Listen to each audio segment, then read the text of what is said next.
அனைவருக்கும் வணக்கம். இந்த வீடியோவில் நம்ம ஒவ்வொரு கிரகத்துக்கும் எவ்வளோ தசாபுத்தி காலம் அப்படின்றத நம்ம பார்க்க போகிறோம். ஆல்ரெடி நம்ம சொன்ன மாதிரி மொத்தம் 9 கிரகங்கள் இருக்குது. 7 கிரகங்கள், 2 நிழல் கிரகங்கள்.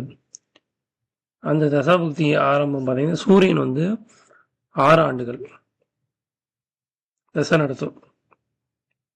சந்திரன் 10 ஆண்டுகள் தசை நடத்தும். செவ்வாய் 7 ஆண்டுகள், ராகு 18 ஆண்டுகள், குரு 16, சனி 19, புதன் 17, கேது 7, சுக்கிரன் 20 ஆண்டுகள்.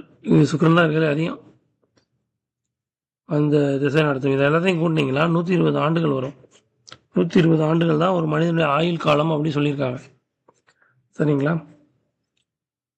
இப்போ உதாரணமாக இப்போ எனக்கு குரு திசை நடக்குது அப்படின்னு வச்சுக்கிட்டிங்கன்னா 16 வருஷங்கள் அந்த குருவோட கண்ட்ரோலில் தான் நான் இருப்பேன். அந்த குரு திசையிலையும் அந்தரங்கள் வரும். அது எப்படி வரும்னா, அந்த 16/9 அப்படின்னு போட்டிங்கன்னா ஒவ்வொரு கிரகங்களுக்கும் ஒரு டைம் வரும்.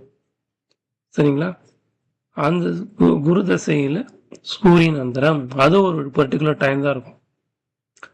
அதுக்கப்புறம் அந்த அந்தரத்துக்குள்ளேயும் 9 ஸ்பிளிட் பண்ணி குரு தசையில் சூரிய அந்தரத்தில் சூரிய புத்தி, சந்திர புத்தி, செவ்வாய் புத்தி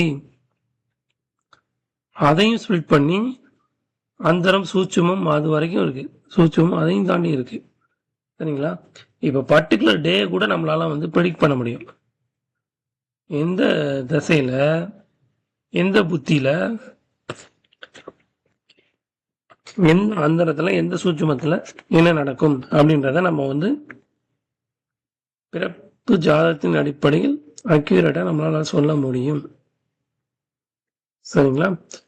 உங்களுடைய ஜாதகத்தை பற்றி கன்சல்டன்சி வேணும்னா என்னை பிங் பண்ணுங்க. என்னுடைய சேனலை சப்ஸ்கிரைப் பண்ணி சப்போர்ட் பண்ணுங்க. நன்றி.